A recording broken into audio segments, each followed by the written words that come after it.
Right now, Border Battle Part 3, the ACLU of Texas, El Paso County, and other organizations file suit against the state of Texas to block a new law by Governor Abbott making it a state crime for a migrant to cross into Texas illegally. One-on-one, we speak exclusively with Dallas Mayor Eric Johnson about his decision to become a Republican, the future of the Dallas Mavericks, and what he hopes to accomplish for residents and businesses in the new year. Joint interview. The mayor joins Dallas Police Chief Eddie Garcia to discuss violent crime in Dallas. I'm Jack Fink. Get your fix for Texas politics. Eye on Politics on CBS News Texas starts right now.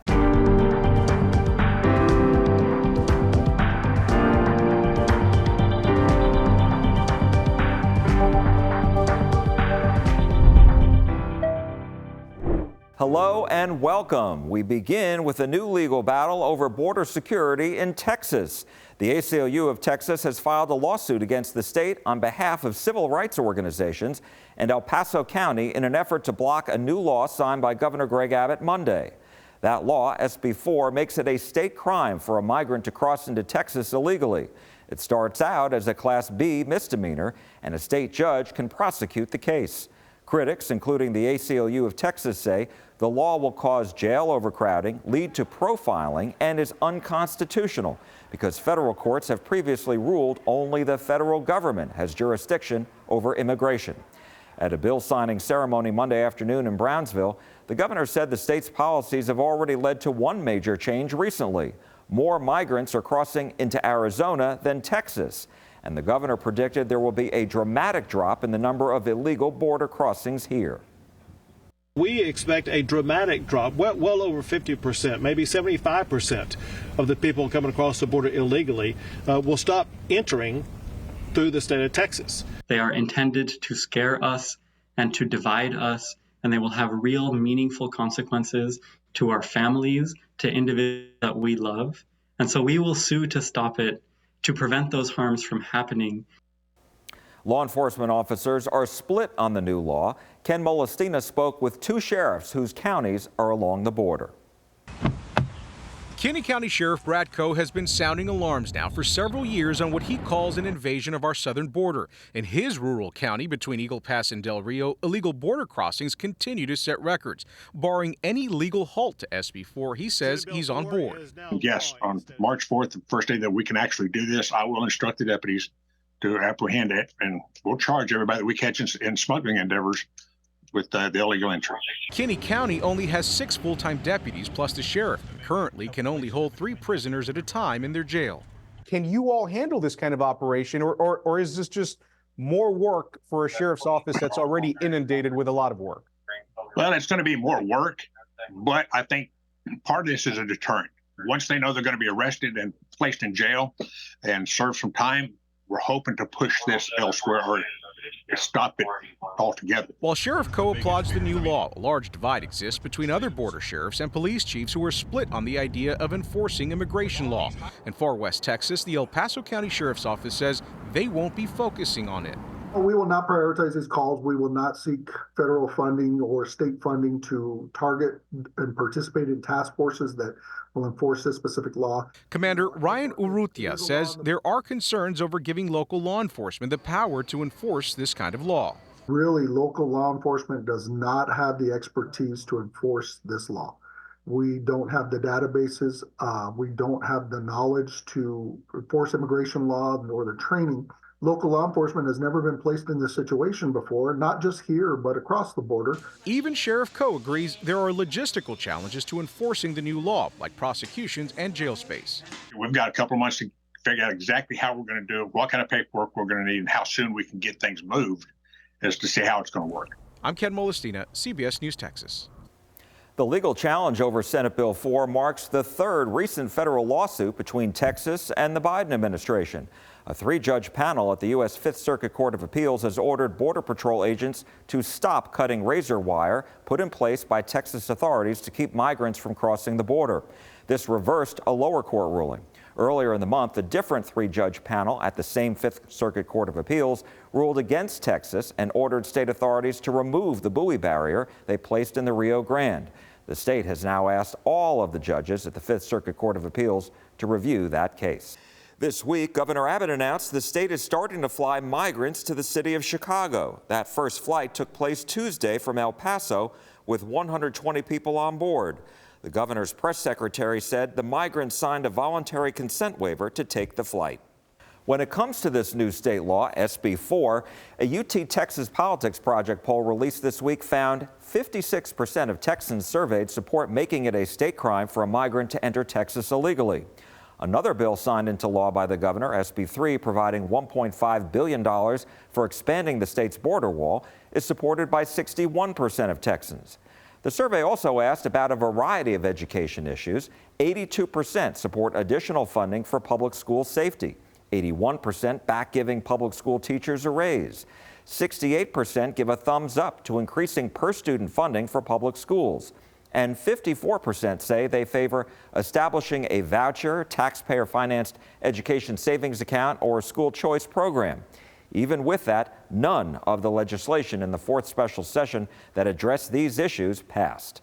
And because 2024 is just around the corner, let's take a look at two presidential races in Texas. In the GOP primary, which is set for March 5th, Super Tuesday, former President Donald Trump continues to have a wide lead with 65%. Far behind are Florida Governor Ron DeSantis at 12% and former South Carolina Governor Nikki Haley at 9%. And then in a potential general election matchup, Trump leads President Joe Biden by a 6% margin, 45 to 39%. 11% said they prefer someone else, while 5% said they haven't thought about it enough to form an opinion. A new era begins at the Dallas County Elections Department. Hyder Garcia has been sworn in as the new elections administrator. He succeeds Michael Scarpello, who retired. If Garcia's name sounds familiar, it's because he once served as Tarrant County's elections administrator, but he left the county earlier this year after Tarrant County's new judge, Tim O'Hare, took office. Coming up, we go one-on-one with Dallas Mayor Eric Johnson. He talks with us about his decision to become a Republican, his thoughts on new ownership at the Dallas Mavericks, and what he hopes to accomplish for residents and businesses next year. And then later, the mayor joins Dallas Police Chief Eddie Garcia to discuss crime in the city. Eye on Politics on CBS News Texas. We'll be right back.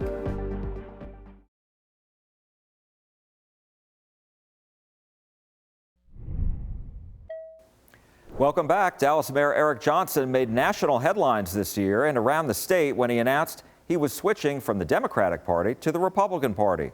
We spoke with him exclusively about this, what he thinks about the new owners of the Dallas Mavericks, and his priorities at City Hall.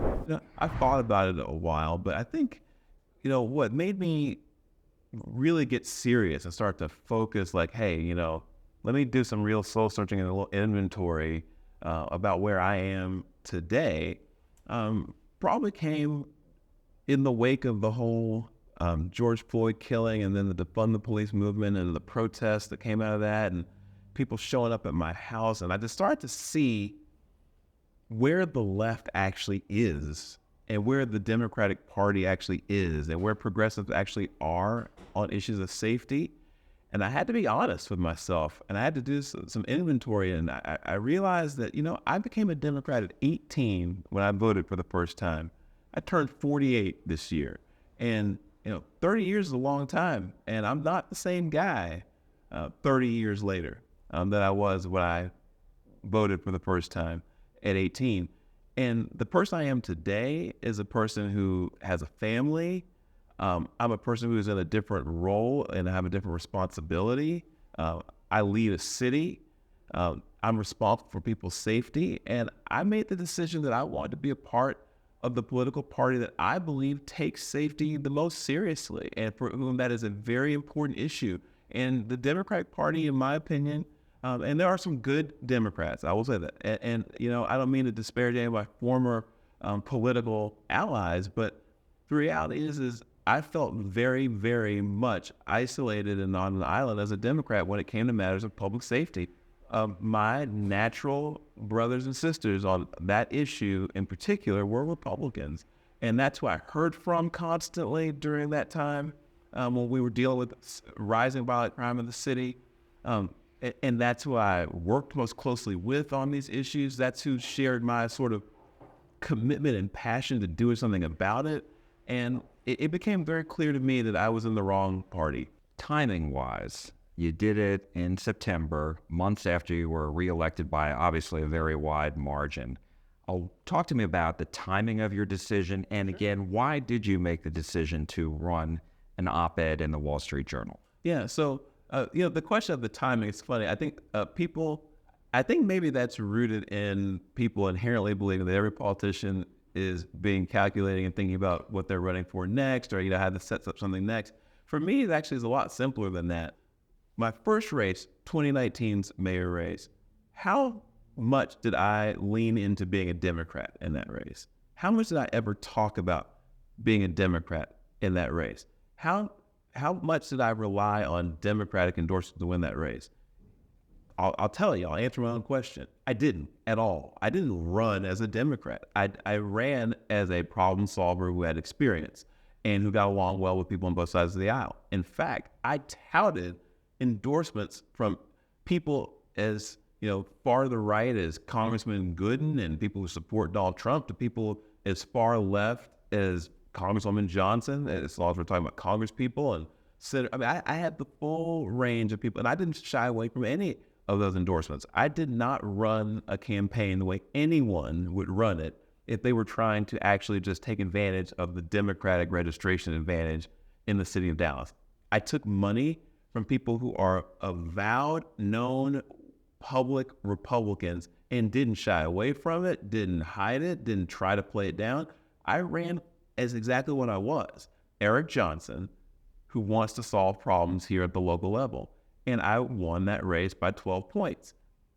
4 years later, why would I politicize that race in a way that I wasn't willing to do when I ran in 2019, even though the registration advantage was running in my favor? It makes no sense to me anyone would think that I would change up how I ran for mayor. So I ran for mayor, which in Dallas is a nonpartisan race, in a nonpartisan fashion, and was reelected with 98.7% of the vote. When I did make the announcement, I made it because here's just the brass tacks of it. I'm going to have to vote in a primary in March. It's a known thing what primary you vote in. It's a public matter. And there's zero chance I was going to create some news story for some enterprise reporter that I voted in a Republican primary, thought I could get away with it, and that no one would notice. It was going to become public that I had switched. As you know, Democrats sharply criticized your decision, and some called it, quote, a betrayal of trust of your voters. How do you respond to that? It doesn't even make sense. The voters in Dallas vote for a mayor on a nonpartisan basis.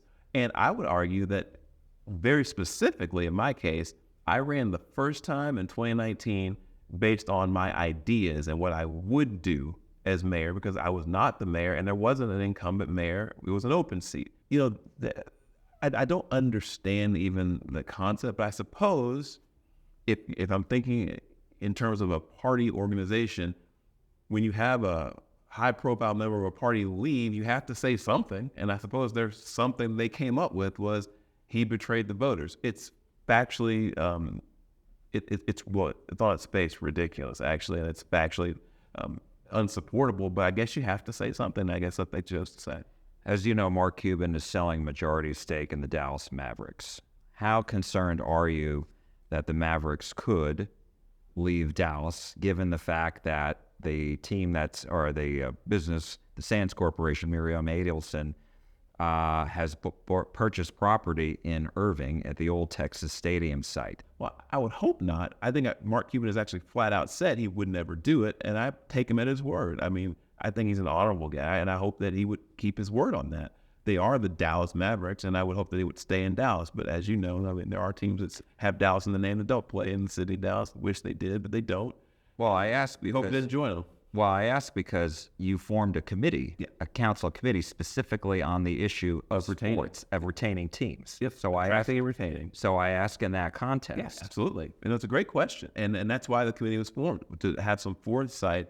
And by the way, at that time, it was really purely obviously there was no discussion of the sale of the team to these gaming interests at that time. Right. That was more about the lease on the American Airlines Center is coming up, and we got to talk about what we're doing with these teams anyway. It was just a pure venue discussion based on the needs of the team. Now it's a venue discussion combined with a casino gaming discussion, and it's getting interesting and complicated, but it's fun. Like I said, the business at the Dallas Regional Chamber meeting when I talked about this, I mean, this is a good thing to be having a conversation about. I mean, it's the Mavericks, it's gaming, it's good stuff. It's a great city, and it's a great time to be in this city. Property tax relief. You said property taxes are too high, and you want to cut taxes. Do you have a number in mind? Well, yeah, the no new revenue rate at a minimum is where we need to be. I mean, and I'll tell people what that means. I mean, it's a legal term that the legislature came up with to describe the tax rate that would keep your spending flat from the previous year. I'm just saying, no more growth in the city budget for a while. Can we? Here's the fundamental question that the city council seems to struggle with answering, at least some members of it. I have a few that are with me on this.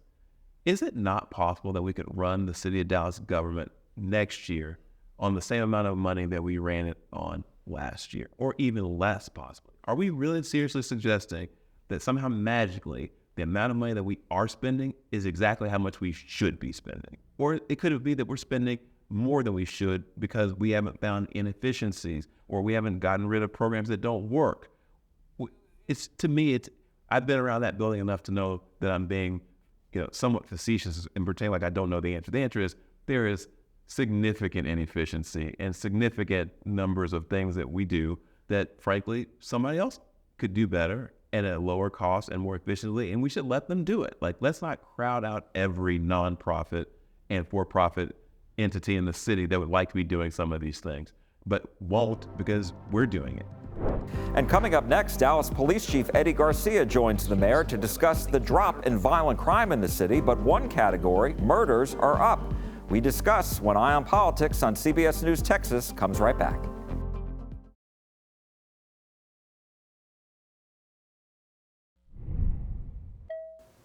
Violent crime in Dallas continues falling, but when it comes to the number of murders this year, they've gone up, reversing a trend in the city. We spoke with Mayor Johnson and Dallas Police Chief Eddie Garcia about this. Gun crime is down, robberies are down, aggravated assaults are down. Our murder numbers although rose a little bit this year compared to last year, but particularly when you look, not only every police chief in America wants to get back to pre-pandemic days. There's no question about it. That's where we're at. We can clearly sit here and tell you since we began the journey in 2020 and 2021 that we're still below what we were in murder in 2020. But the goal is to get back to pre-pandemic. And we talk about that as a city. Total violent crime in this city is below where we were pre-pandemic. Robberies, aggravated assaults, murder still remains a little higher than it was pre-pandemic, but that is a phenomenon. It's occurring in a lot of places, but that is what our goal is. This will be a third consecutive year of overall violent crime falling in the city of Dallas, which is incredible. It's a very, very positive story coming out of Dallas.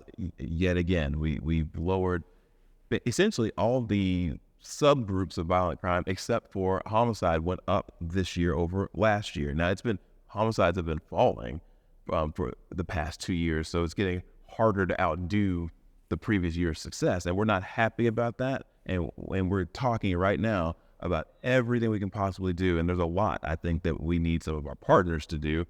I really want to talk about what the other aspects of the criminal justice system need to do to help us. But the answer to the question is absolutely, this will be 3 years in a row of violent crime falling in the city. I want to drill down on the murder because murders are up according to statistics through yesterday. Chief, you said it. It's up 14% year to date, 239 so far. In 2022, there were 214, 2021, 221, 2020, 256. How concerned are you that this could possibly get higher than what you had in 2020? And why is this happening? Oh, I will say this, one life is too many. And as the mayor suggested, we have to do more. There's no question about it. But to look into the murder issue, you have to look at we're very data driven. We look at the statistics. Nearly 60% of the murders that occurred in Dallas this year occurred inside a residence or in an apartment complex.